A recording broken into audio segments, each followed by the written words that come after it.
Okay, what I learned today and yesterday, a lot to cover. So, heart rate variability is if your heart beats at an even interval, whereas heart rate recovery is how fast, for instance, if you're an athlete, your heart rate beats very quickly when it needs to, and then it slows down very quickly. Unlike, we'll keep going. So, your resting heart rate is actually at rest. How slow can it go? Usually the lower the better. Like again in athletes, some elite athletes, it goes down to I think 29 was the world record when I checked 5 years ago. That's awesome. And then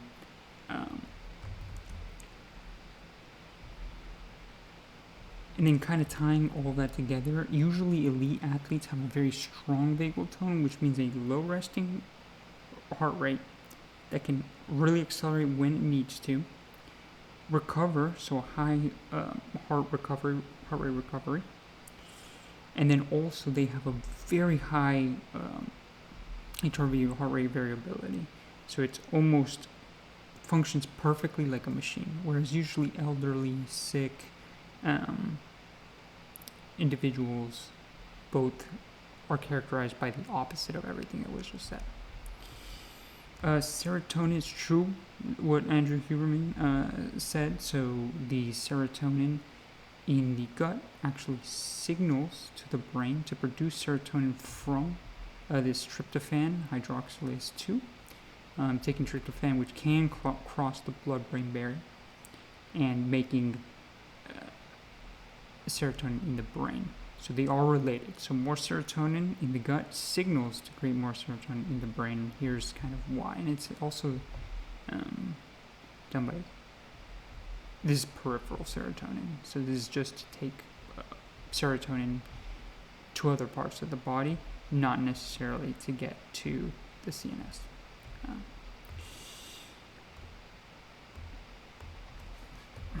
So alcohol, even in small quantities, is not good for the gut microbiome. Most of the benefits in red wine, even just 1 tablespoon, is from polyphenols like resveratrol, mainly catechins.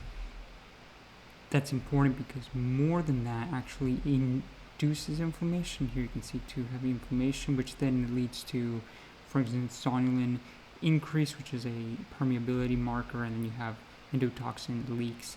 So alcohol, pretty much bad. It can be outweighed if you have, for instance, fermented drinks at a very small dose. So if the alcohol is 6%, and a lot of ciders, you can have a tablespoon or 2, and you'll actually probably have a positive effect on the gut microbiome. That's 1 or 2 per day.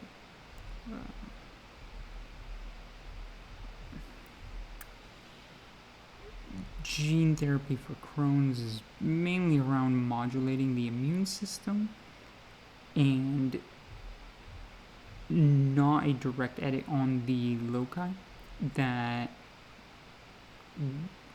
in other words, are pathogenic and cause Crohn's. So they're not there yet in any way, shape, or form at this moment. So Dr. Eric Berg did a video on this, but and it's true what he said, when you come back after a period of fast, and even during a fast, you will have more loose stools typically, or constipation, so either or, usually primarily associated with the gut microbiome, because as the gut microbiome changes, they actually start eating your cell wall. So literally the lumen, intestinal lumen, they feed off of the mucus that lines that lumen. Because of that, there's a shift, and depending on how it shifts, you could either become constipated or have more of a diarrhea. That coupled with, if you eat a fatty, any sort of meal that is large, it requires a lot of enzymes, and your body is not going to produce that many enzymes if it's not already warmed up, and so you will get this huge dump cascade. And here's that bile dump specifically. And those coupled together will lead to constipation or diarrhea. The good news is if you start with a small meal, usually cooked greens, and then you slowly reintroduce things like healthy fats, like nuts, seeds, for plant-based keto approach, in that order, and then kind of end it with some very low-carb dessert. That structure, just the small amount, and I've tried this and it does works to regulate your fecal production and firm the stool to have a perfect 4 Bristol, which is awesome. And usually the longer you fast, the slower you have to reintroduce, and this goes to a point in here. But and we can jump in there. Anything with feeding or exercise, whether it's downgrading or upgrading, so if you go from no exercise and you want to lift a lot, you have to start slow, recovery, hit harder, more recovery, hit even harder, and again, the recovery should be more or less the same window, but you should upgrade the intensity as you proceed, and this has to be done slowly. Same thing with feeding. It's also good when you downgrade, so you don't just want to stop feeding altogether. And we're going to look at a fasting mimicking diet where literally in day 1 you go to half and then you drop to a third of your total caloric intake. It's not just a huge drop to a third. So stair steps up, stair steps down for exercise and for feeding, and that's actually the number one way you prevent injuries from exercise. It's not warming up properly. It's not being flexible. It's actually volume control. And with feeding, it's the same way how you prevent kind of that constipation, diarrhea phenomena. Now, the awesome thing about feeding also, and we'll get to this with fasting mimicking, you don't actually have to water fast for all the benefits of a water fast. And I mean all the benefits at 60-80%, and you can extend the fasting mimicking diet to get pretty much all the effects. And we'll dive into those numbers, but that's awesome because that means you just need a caloric deficit. Eating all healthy foods and constraining that time window, but you can still eat every day. Still get the nutrients, still get the water, electrolytes, even magnesium and potassium, which usually you don't get from water. If you don't have LMNT, that's going to come from greens and nuts and seeds, and you can get that every day. So that's awesome. Back to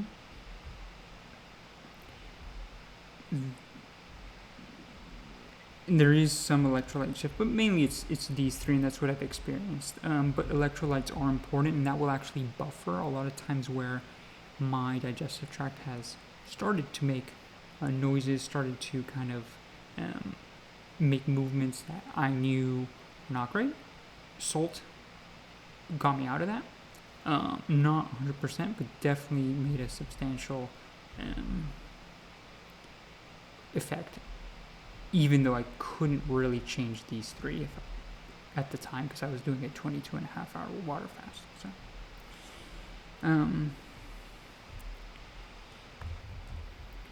okay, moving on further. Here's what we talked about. You typically want to go in the order we talked about for glucose, guys. You'll be fine, especially if you have a lot of soluble fiber. Flaxseed contains a lot of fiber, both insoluble and soluble, but also things like psyllium seeds. If you can get them whole, it's better. I don't really advise doing anything, and there's a break reminder from our previous videos. Don't recommend doing anything that's not the whole plant, so psyllium husk, although a lot of people recommend it, it's best to get psyllium seeds if you can, or other seeds that will have a lot of fiber. And definitely preloading electrolytes helps a lot. Again, with nuts and seeds you're fine, as long as it comes second after greens.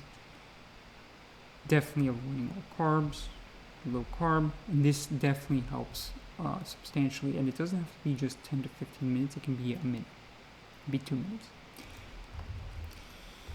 And I get fermented fruits with every meal, and again, you're fine. You will not have any sort of diarrhea if you didn't before the fast.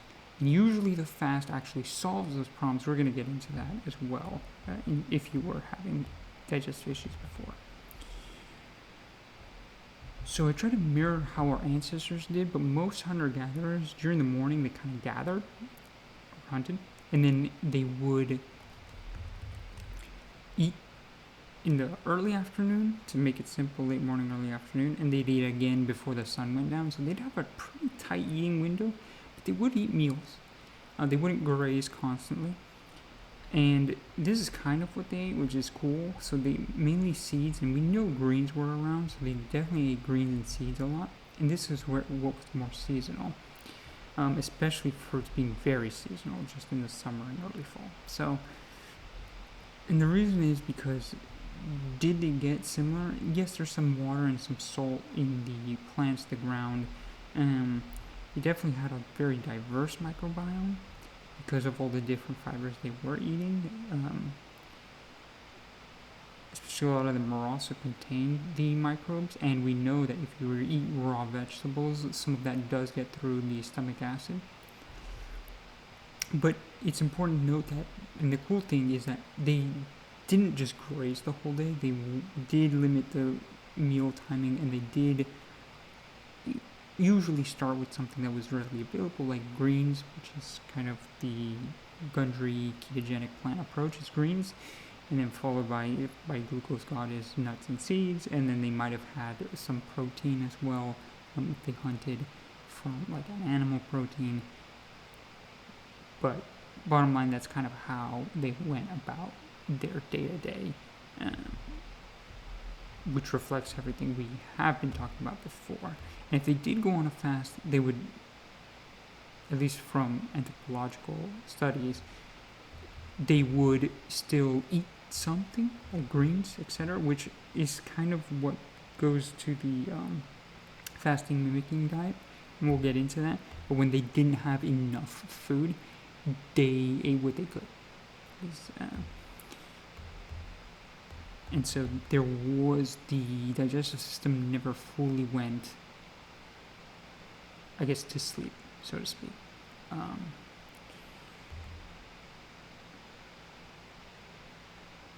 So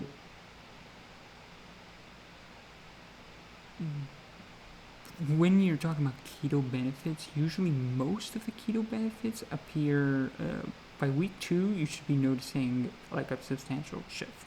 Usually good, most people report that's when they feel amazing, 2 to 3 weeks. Usually by month 3 is when all the benefits have been locked in. And here you're gonna see a very nice breakdown of what happens, and this is looking at strict keto. So this is less than 30 grams of carbs, so net carbs. And you can achieve a Bristol 4, just if you're getting a whole, like, kind of keto plant-based diet, with high fiber, high fat, moderate protein, low carb, you will achieve Bristol 4. Eating whole plant-based foods. Whole. Here's kind of the breakdown. You can see the interesting part: insulin drop, gut stabilization, and really triglycerides. And you can see up here they actually have another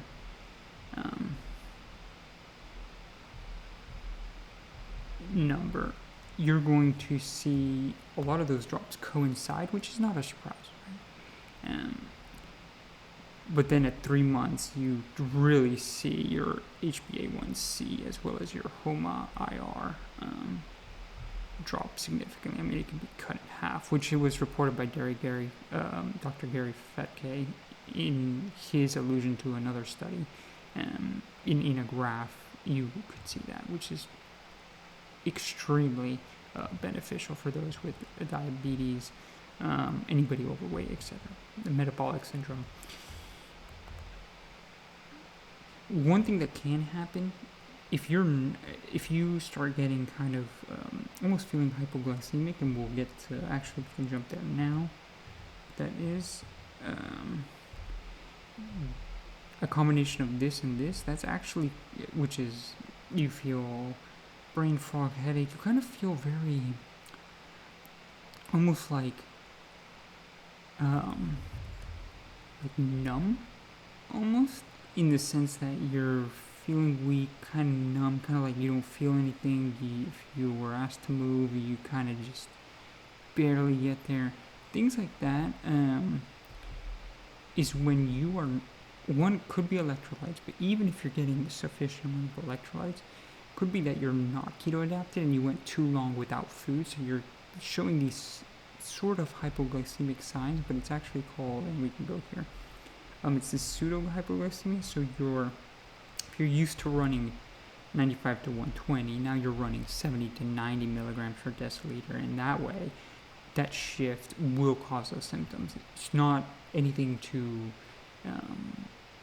be afraid of, but it is something that will compromise your performance. Like, let's say you're working, and you can fix this by, one, electrolytes, and two, also eating.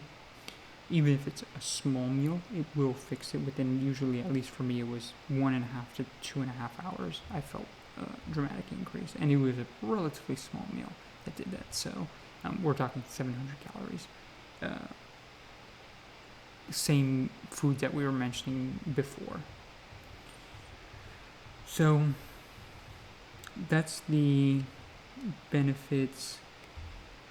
Here's what's usually happened, and there's an individual on YouTube who said it's probably, I don't think we have it there, it's probably a combination of these, which I think we have this is what the YouTube consensus was, along with this, which is excellent that these are the three that ChatGPT reports as well.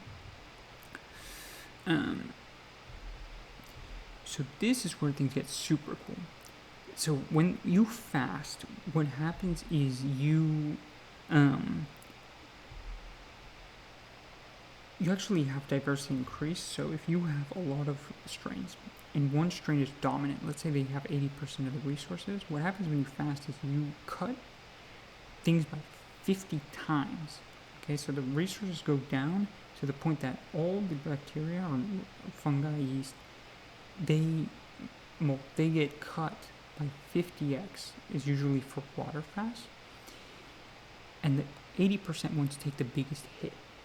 Now, why that's awesome is, when we say diversity, we say the amount of microbes in each strain that can be detected by passing a certain threshold of quantity. So, for instance, if you have just some loose numbers, if you have 1 billion, let's say 1 billion is the cutoff point. Well, if you have 1 billion of X bacteria, let's say Akkermansia eosinophilia, that will, once passed, get detected and say, oh, you have Akkermansia in the gut. You had it before, it's just now it's past the threshold, which means stability, all the benefits from that bacteria. They can actually degrade the foods, the compounds, even toxins.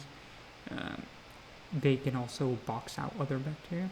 So that happens when you take away the 80% of that bacteria without food drops.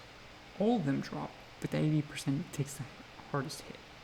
To use Candida albicans, which is super common fungal infection, they will lose out fast, especially if you deprive them of sugar. So going on a water fast and then reintroducing, and this is the key part, reintroducing with healthy foods, you not only absolutely down Candida albicans to maybe 5%, but then you feed, for instance, lactobacilli love fibers from vegetables. They skyrocket, so they take over, and they almost they lay down biofilms and they box out. It's like in basketball, the Akkermansia, or the pathogenic Candida, and it stays, which is the awesome part, is that actually stays. So it's a quick reset on the gut if you have dysbiosis. And here you can see the sweet spot seems to be a little over 24 hour, and that aligns with a lot of individuals, functional medicine doctors, that say a little over 24 hours isn't that extreme of a water fast. Most people can make it with some metabolic flexibility already in place. And if they do, it's fantastic, because if you look down here, and this is just longer, and even, this is intermittent fasting, this is even longer, and then here you can see a summary. What happens is the longer you get, the more pretty much hit the microbes take, both in diversity, in number. The SCFA, which helps rebuild the gut, goes down.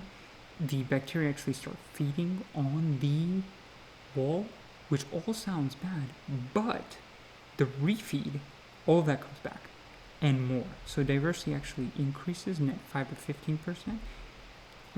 SCFAs, again, there's a, don't have exact numbers, but there is a increase, because the more diversity you have, the SCFAs, the process becomes exponentially more efficient, because it's almost like a pipeline or factory workers, and you need you need A through E. If you're missing a C, you're not going to produce as much. And this way, with the added diversity, you produce A through E workers, or the rebound is for the A through E workers, and you will produce more SCFAs, probably around, if I have to guess, 40 to 50% at least more. You'll have more beneficial bacteria, and you would have crowded out the dysbiotic pathogenic bacteria, which is awesome. And again, it can be hard, especially if you have a sensitive gut, because it is tough. Like when you're approaching the 16-18 hour mark, you will start to notice digestive symptoms, and that's the bacteria eating, or the microbes eating your gut. Because we do know CRP even drops. But yeah, it's around that 24 hour. More than that, you're really aiming for autophagy, not as much for diversity. And again, most of our ancestors were built evolutionarily to kind of keep it under 3 days, so to speak. And that's why a lot of people say for SIBO, it's at least a 24-hour fast. Covered this and this. Okay. Jumping into this one. That was Connections from New York Times. It's great. Yeah. Close to finishing the crossword. So, ketosis. And let me see if we can cover any. Okay, we'll get to those as we get through these. So, ketosis, there's two main ways to break it. One is actually when you have insulin, either from a lot of protein. You can eat a very high caloric meal with protein, because it's a lot of protein, and you will break ketosis. You can also break it quicker, about 2 times as quicker, with the same amount of carbs. Or you actually, I want to say that's probably the main, because ketosis means you have ketones. So lowering it under the 0.5 threshold is how you break ketosis. And those are the really two big ways to do it, is these two, which comes kind of from caloric overfeeding, because it's hard to not get carbs and protein when you're eating a lot. And this is all fantastic. One interesting thing is these are all regulatory, so like on the more technical side, but these all play a part in breaking down fat. So it's going to be this guy mainly, shuttling that fat into mitochondria, this is kind of overarching because it does everything from lipolysis, which is breaking down, ketogenesis, which is making ketones in mitochondria. So this beta oxidation, which actually makes it takes the fatty acids and converts it to acetyl-CoA, which coenzyme A, which is an energy, pretty much it makes energy, and this is involved in ketogenesis for ketones. Okay, so they all play a part in the process, and this is where it gets interesting. So let's say you go on a keto.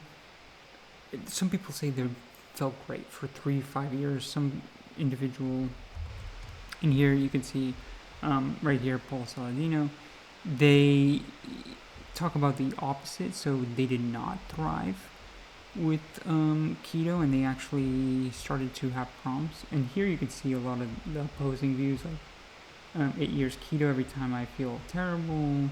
7 years keto, absolutely thriving. So and that's fantastic because all those anecdotes are important, and everybody's body may handle ketone production and actually glycogen replenishment differently.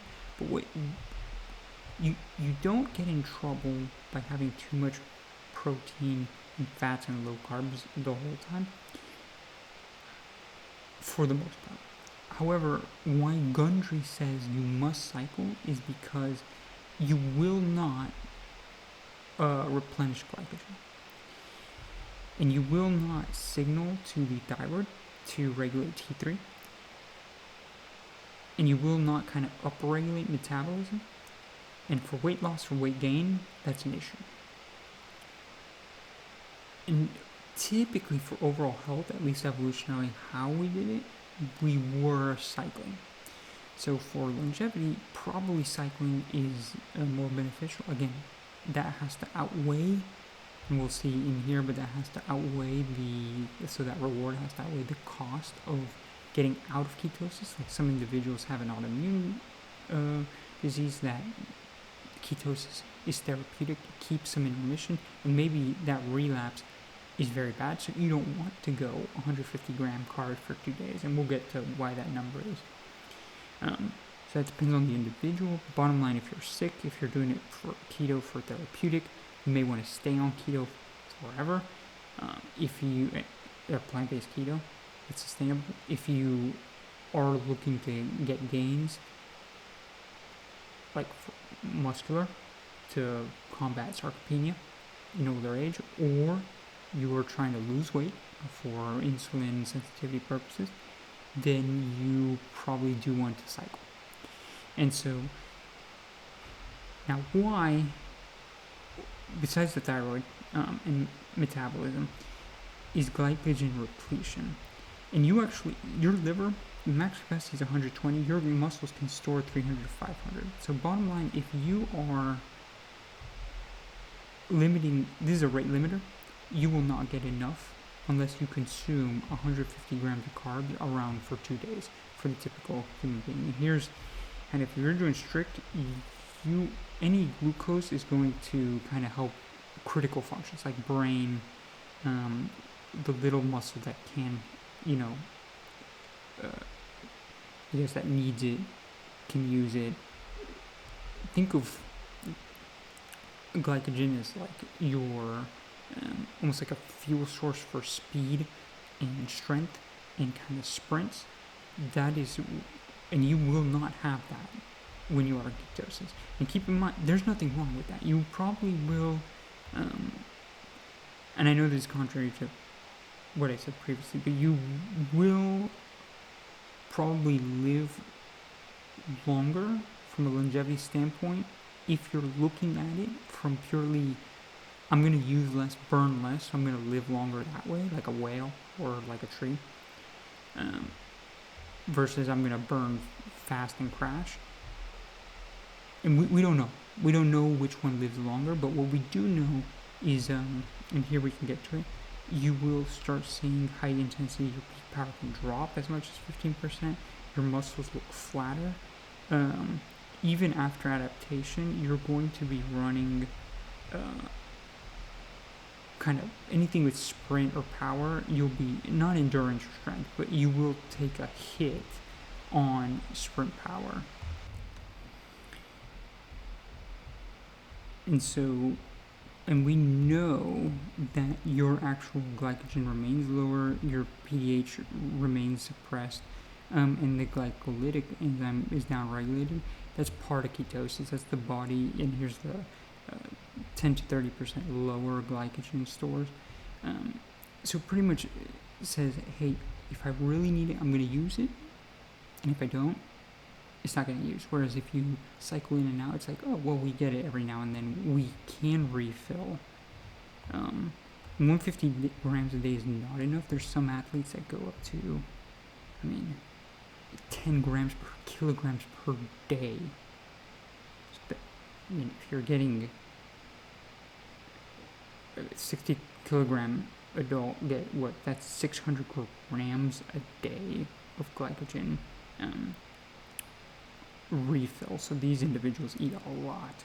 Elite athletes, but for the regular human being, 150 grams a day will restore, if you do it twice, so kind of taking Gundry's advice on the weekend, take the time off, eat carbs, you will get back to that 300 grams low point. Again, it's not overdoing it, it's just hitting the minimal requirement to cycle back. And you typically want to spread it over because of what we talked about before, where everything has to be gradual. You don't want anything to be fast, spiky, so you don't want to take in 300 grams in one day, especially not the first meal, right? You want to spread it out, like 10, 20, 30, that's 50 grams, and then you might want to go, that's to test it out, and it's good to test, and then you kind of want to go, if you're aiming for that 150 for 2 days, you might want to go 25, 50, 75 for those 3 meals, and then again, 25, 50, 75. So Gundry said if you water fast, you get a lot of toxins in the blood. That is not entirely true. If you look at Biosphere 2, a lot of these, they're toxins, the ones that are normally looked at, actually fell. So water fasting does have just mainly benefits, especially if you keep it in that 1 to 3 day time window, preferably 1 day.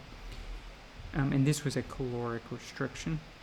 And most of their markers improved, which ties into Japanese studies that normally, as a cultural just norm, they get less calories per day than most. So they are constantly in kind of this fasted state, which is why they have all their health benefits. They currently, I think for women, they have the longest longevity, or either health or lifespan, number 1, number 3 position, respectively. I can't remember which is which, but in the world.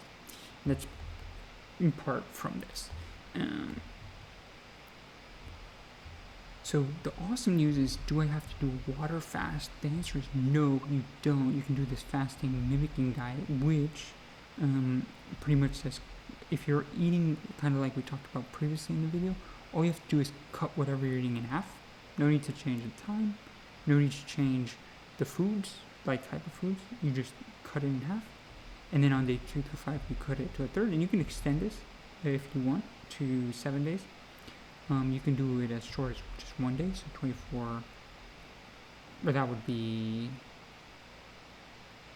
I guess, closer to a 40-hour fast. If you have an 8-hour eating window, because you eat fully that day, you fast mimic on day 2, and then you eat fully on day 3. And the awesome part is, and it's pretty much what we talked about before. So polyphenols, start with greens, then nuts and seeds, and some avocados or olives. I prefer the actual olive, not olive oil, the actual olive. And then you also have polyphenols. And absolutely not eating any of these. And what happens is you get these immense benefits on your blood work. And although that's fantastic, especially for cancer, metabolic inflexibility, things like that, for the microbiome, if you're looking at dysbiosis, this is what happens on a water fast, which we said it drops by a whole magnitude. You can see here, 10 to the 9 to 10 to the 8. But diversity goes preserved slightly up, so the load is down, but the diversity is up. And you get all these good bacteria, like Bacteroidetes, and some beneficial proteobacteria, whereas you actually decrease in some of these plant degraders. And Fusobacterium, which in this particular context was pathogenic, but you also get, there's also other studies that show candida drops. And so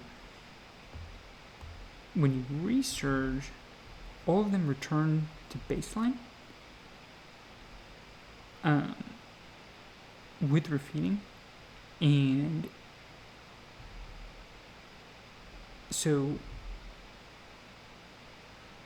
and this is one of the interesting points here, is you have a 45-fold jump. So here you have a 55-fold drop in general, and here's a 45-fold jump in lactobacilli. Now this is awesome. This is an FMD paper. So this is the fast mimicking diet. And this is a mouse IBD. So these are sick mice, which again, we have to extrapolate to humans. It's the best we got at the moment. So we take what we got at the moment. And it's awesome that it shows, hey, we got rid of all these bad actors and we restored the good actors. And that's what happened on this fast mimicking diet. So you do not need to go on a water fast to get the benefits. And I said by how much? Like give me we already talked about this. And I would argue you even get additional benefits because the host mucus degraders are not overwhelming on the fast mimicking diet because there is some food coming in. It's not as much, so you're going to get this downgrading, which is the significant part, but you're not going to get pretty much microbes eating your intestine, which is great. Now the drop isn't as substantial here, but I also want, and you can see here, there's a table to break down. Yeah, the low drop, so FMD, now keep in mind FMD is done here for around 5 days, 4 actual days, whereas the water fast for most studies was 7 days. You can see it's 4 and you add 4, so you multiply this by 2, you're probably seeing closer to 60-80%, right? Like it seems to be 60-80% of the water fast for the same amount of time. So again, you're still getting the benefits, but it's much less riskier, and you're getting 60-80% of benefits. And you can see here, FMD, lactobacilli goes 45-fold increase after refeeding. So you know, I mean, the benefits might be closer to 80% or higher, even 90%, than the as the pure water fast, which is awesome because that mirrors exactly what would happen to our ancestors. Our ancestors didn't, if there was a plant there, they were hungry, they were going to eat it. Is it enough calories? No, but they were going to eat every day. And they wouldn't get the amount of calories needed, but when they got like a game or, hunted or found tubers, nuts and seeds, they would replenish. So this mirrors exactly what our ancestors would do. This is more extreme and probably not as natural. And again, if we're talking about those gradual introductions, this is the way to go. And all of that is connections based. Okay, so I'm going to jump into the diary, and a lot of this we kind of covered, but so after that 22.5-hour fast, we definitely noted like a lot of the bloating gas was gone. I do transfers, and usually I have a lot of on putting my feet down, getting the weight up. Something happens to the gas. There was nothing last night after that 22.5-hour fast. And I will tell you, before breaking that, and I broke it with 3 meals, a small, a medium, and a little larger than a medium, it was tough getting to that first meal. Like there was a lot of digestive symptoms going on, like a very stiff gut almost, which is not good. But it was well worth it. So there was definitely on the Bristol's chart there was like a 5 to a 6 Bristol, so it was kind of like not liquidy but approaching, which probably was a lot of die-off. And you hear about this die-off, you see studies showing die-off, but then you experience it yourself and you're like, wow, that is awesome, because now I feel great, I feel light when I'm doing the transfer afterwards. Even the morning afterwards was amazing. And I did do gut relaxation here, and I did kind of do the taste press that we talked about in other videos, where you really savor as much as you can whatever you have in your mouth, even if it's saliva. But again, that was after the transfer, and I felt great during the transfer. So it must have been the fast.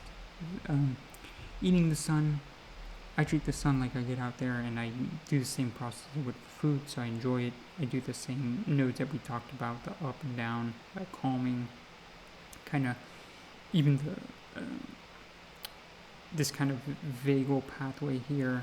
If you press kind of the muscle grid, same thing as we would for food, we do for the sun, and it's working great.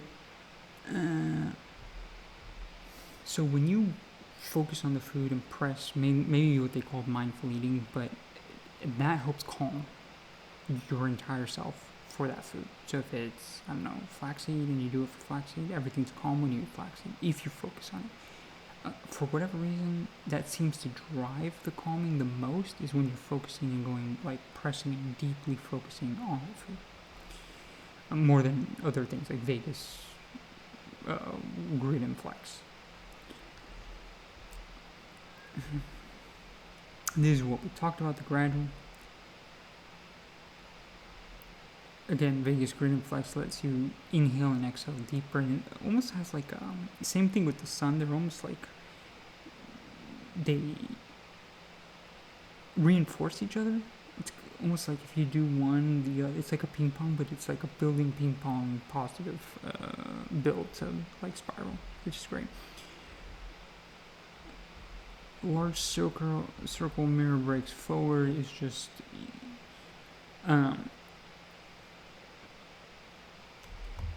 usually, if I have to do something or go somewhere, if you focus a lot on this world, like reality, kind of like we said before on object, and other people have reported this, but you get nudged in the right direction. This is like a very large nudge. This is what we were talking about, Paul Saladino. I did not get to this, which I need to. When you're doing cheek sometimes controls the body, and it will move your body, and sometimes very jerky movements if you can't, because if it's jerky enough, it could be resulting in some sort of, let's say you already have an injured body part, you don't want that jerking. A good thing is to keep it still, and you do so, one, by constantly keeping it still, but two, is by flexing. I found is how you flex the muscles around it, etc. You can keep it somewhat controlled and still. It's the best thing I got so far.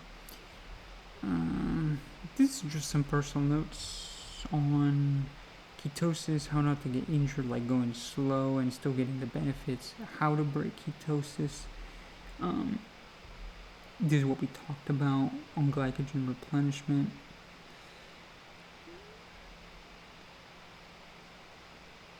This seems to be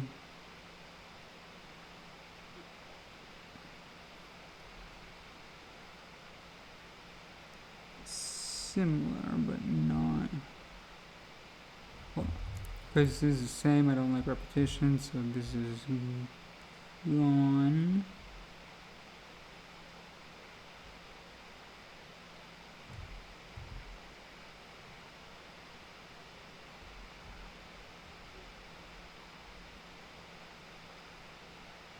Okay. And then I think we talked about a lot of these. This is cook and ferment everything. Oh, and this is where it ends, this line right here. So fasting hacks, and this is what we talked about, which you get at least 60 to 80%. Benefits. Benefits. Okay. So, yep, that is all of that. And hopefully. Oh, and we gotta do yesterday's as well, right? So.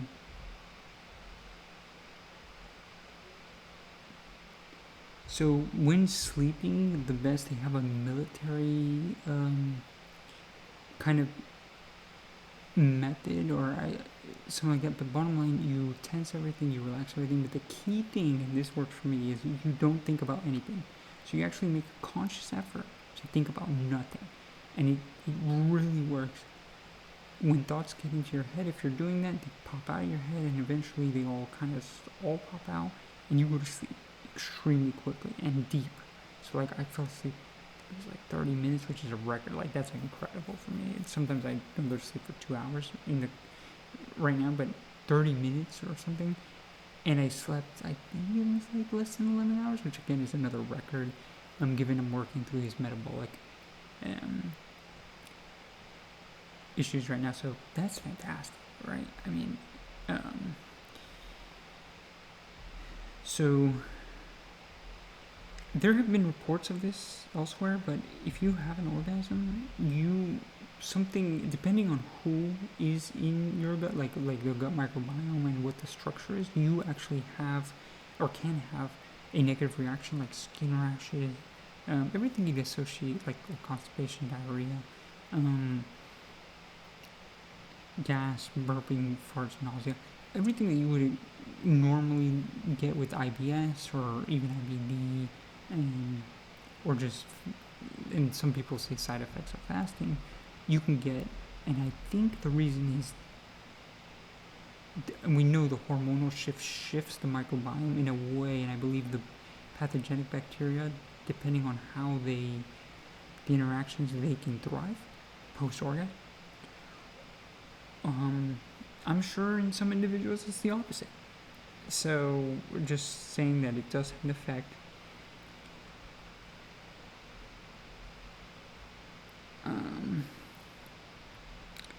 We talked about this expansion, which is helpful. Also, chi, if you remove negative chi, and there's the Green Mile, there's the big dude in the Green Mile, he removes kind of a disease. That, from practicing chi, is pretty much how it is. If you imagine the negative, you remove it, you put a wall there, and whatever that is, it goes. And you might feel some discomfort, definitely some discomfort, in removing it. But building up that wall, it feels really good. And there's a point where you'll know most of it is gone. And you can do that over and over, and it gets better and better. So it builds. So that's awesome. And that's different from inputting positive chi, which you can also do right after. But I find removing the negative chi is much stronger, especially if you have like an active disease, lesion, etc.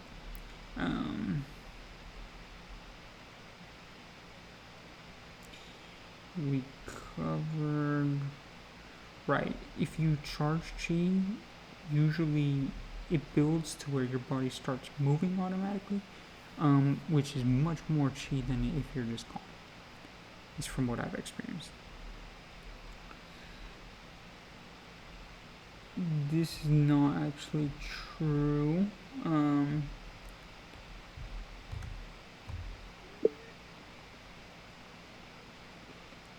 Not 100% true. It's actually when you feel really good of the gut and you make it into that deep zone, that's when you've done it the best.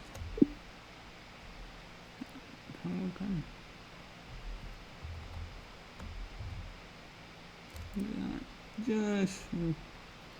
that's what we were talking about. It's like it passes like a canyon, like a small, like a pinch point, and then you go into there and you expand, and it makes a lot of pressure in the gut, and that's when usually whatever inflammation symptoms you were having really go away. So that's great. And this is what we did, because we were having trouble, so we switched to 3 meals. We didn't really do any of these except up salt, and it worked. So here's where we are right now. High carb is a no-go, because you get dysbiosis and you get inflammation. Carbs are poison, especially for longevity at high doses, and there's several functional doctors online and data specialists that have studied this and shown that not cooked or fermented. If your gut is sensitive, you cook and ferment everything. So that's the second point. And 1 meal a day is too. It seems like it's too much time for microbes to go without food. They start impacting the gut. The inflammation can go down, but you start feeling a lot of issues. And when you reintroduce, you can't reintroduce that one big meal from what we talked about before. And so you get into these issues with OMAD, especially if you have a sensitive gut. So, and usually our ancestors did not do OMAD, which is not what they did. So, it's probably going to have to be 3 meals a day, at least for me. But again, sharing if it helps you.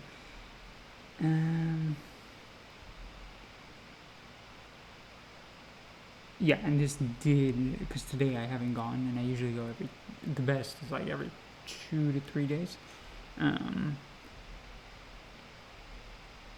Like, if it's every 2 days, usually it's fantastic in every way,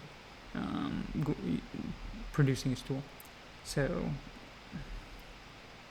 this probably, this confirmed what we talked about. And so hopefully that is everything.